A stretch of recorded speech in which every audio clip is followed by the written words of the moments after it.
देश में जल्द ही प्राकृतिक खेती की पढ़ाई शुरू होने वाली है। ये बात ग्वालियर में केंद्रीय कृषि मंत्री नरेंद्र सिंह तोमर ने कही है।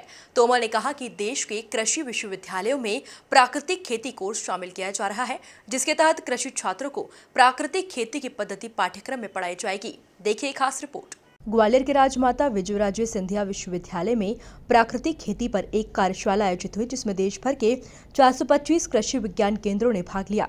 कार्यक्रम में शिरकत करने आए केंद्रीय मंत्री ने केमिकल फर्टिलाइजर के नुकसान का जिक्र करते हुए प्राकृतिक खेती को पाठ्यक्रम में शामिल करने की बात कही।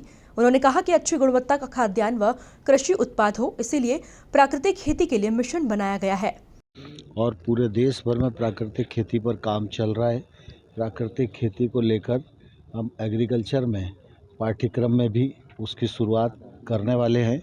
उसकी कमेटी ने अपनी रिपोर्ट लगभग पूरी कर ली है और इसलिए वो कोर्स में भी आए, ये भी भारत सरकार सुनिश्चित करने वाली है।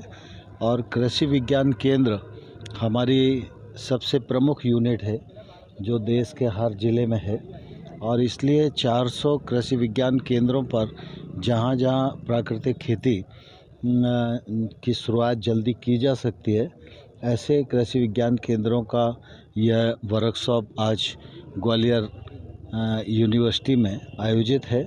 और निश्चित रूप से इस वर्कशॉप में सभी विद्वान वैज्ञानिक भाग ले रहे हैं और उनकी विचार विमर्श के उपरांत जो निष्कर्ष आएंगे वो प्राकृतिक खेती को और बल प्रदान करेंगे। मैं इस वर्कशॉप की संपन्नता के लिए शुभकामनाएं देता हूं। प्राकृतिक खेती को बढ़ावा देने के पीछे केंद्रीय कृषि मंत्री नरेंद्र सिंह तोमर ने पीएम मोदी की मंशा बताई कि वे चाहते हैं कि देश में स्वच्छ और स्वस्थ खाद्यान्न उत्पन्न हो। Bureau report, MP news, Gwalior.